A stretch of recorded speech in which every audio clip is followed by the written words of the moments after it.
Então, primeiro, o que vocês acharam aí da Santa Teresa?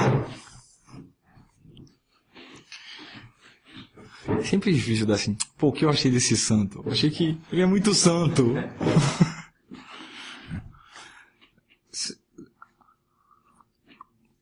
Bom, não precisa muito a introdução ao panorama histórico, porque é exatamente o mesmo, basicamente o mesmo do Santo Inácio.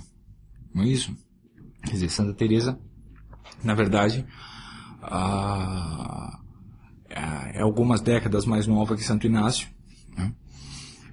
Na época dela, na época que ela era adulta, Santo Inácio já tinha uma reputação estabelecida de santidade, né? E os seus discípulos imediatos eram muito famosos, né? No ambiente monástico, né? Já corria de boca em boca que ele era santo. Sabia-se que era uma questão de tempo ele ser canonizado. Então é mais ou menos o mesmo período. Só que olha só, Santa Teresa tem um temperamento muito diferente do Santo Inácio, né? Quer dizer, Santo Inácio, como a gente falou, ele vê a situação do mundo e ele vê ela sob a sua ótica de aristocrata e guerreiro, não é isso? Quer dizer, ele vê o avanço da heresia, ou o avanço do protestantismo dentro do terreno católico, exatamente no momento que, olha só, começa a se estabelecer vitórias no fronte muçulmano, né? No fronte, na zona de conflito entre a cristandade e o mundo islâmico. Os cristãos começam a avançar desde o século XV, né? A recuperar territórios, e esse problema parece resolvido,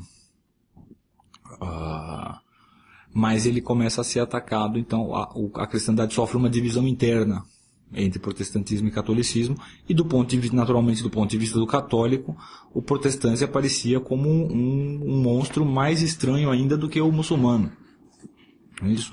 Ao mesmo tempo, para uma pessoa como Santo Inácio, a descoberta do novo mundo, certo? E na verdade a descoberta da imensidão do mundo, a recém-descoberta da imensidão do mundo, é muito importante, certo? É evidente que faz parte da função essencial de um guerreiro conquistar territórios e preservá-los, não é isso?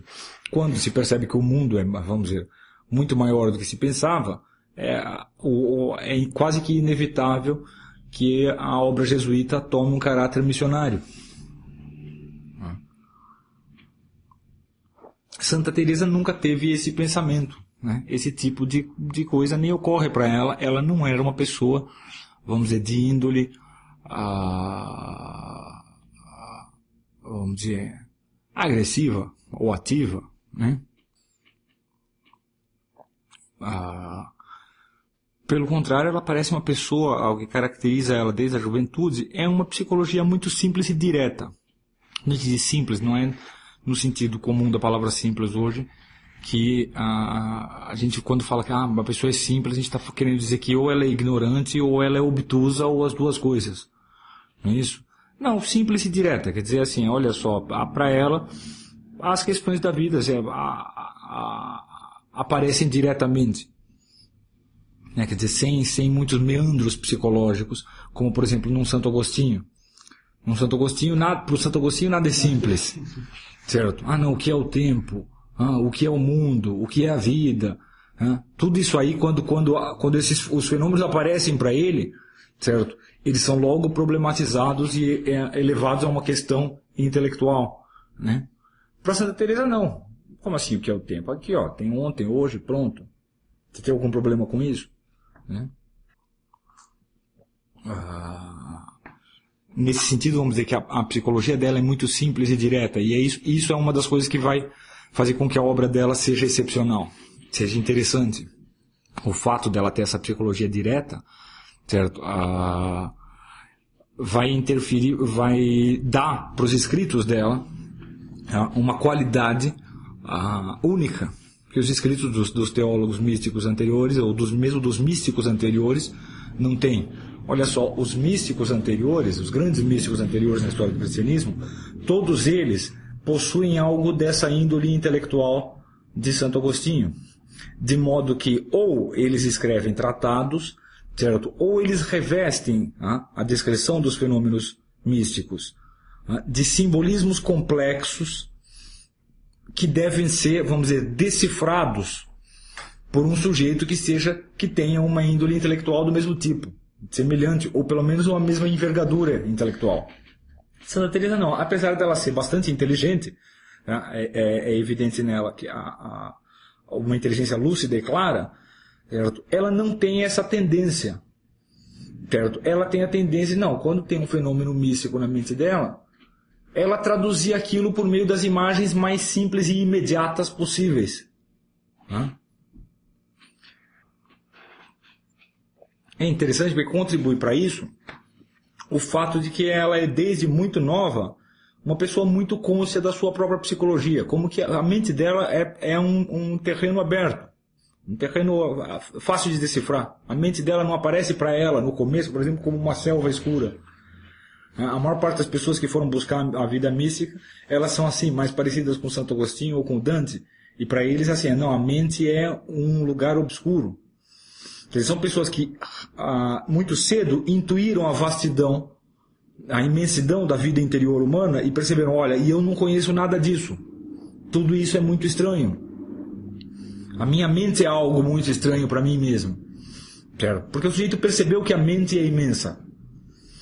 Certo? E que a zona iluminada pela consciência mediana, ou vamos dizer, comum, é muito pequena. Santa Teresa não. A mente é a zona que é justamente iluminada pela consciência. Não ocorre para ela, desde cedo, a intuição de que há muito mais na mente do que o que você percebe imediatamente. É uma espécie de... Ela tem uma espécie de franqueza cognitiva. É uma virgindade, né? Exatamente. Né? Certo?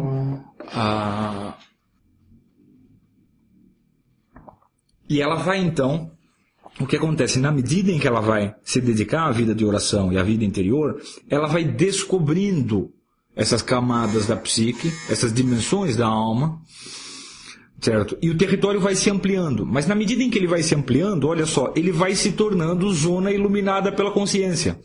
E ela simplesmente começa a descrever esse território.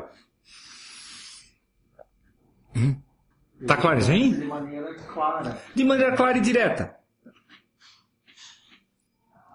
Assim, olha, eu senti isso, e isso é semelhante a um floco de neve, ou senti aquilo, e isso é como água que você tira de um poço, e assim por diante. Quer dizer, o interessante nela é justamente isso. Ela não está previamente notificada acerca da dimensão da alma e das coisas espirituais.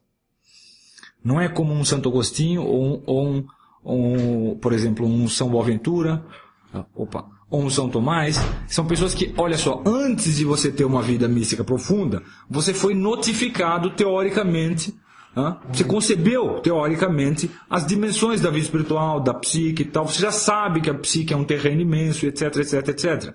Ou o sujeito teve essa experiência de perceber que a alma dele é um vasto território estranho, certo? Ou o sujeito antecipou isso teoricamente, por meio do estudo. E de maneira que, quando o sujeito vai vivendo, vamos dizer, os estágios da vida mística, o que acontece? Ele vai simplesmente confirmando descrições da psique que ele tinha anteriormente, que ele tinha recebido de maneira prévia. Tá claro? Isso aí quer dizer, olha só, você pega Santo Agostinho, você vai ver que é o seguinte, ele começa a descrever para você a alma na medida em que ele progride na vida mística, e você percebe imediatamente o seguinte, olha só, que ele vai, por um lado, usando comparações platônicas, falando, olha só, isso aí é isso que queria dizer ali na filosofia quando se falava assim, assim, assim, que tudo é participação. Quer dizer, as imagens que ele usa são todas elas determinadas por uma doutrina prévia.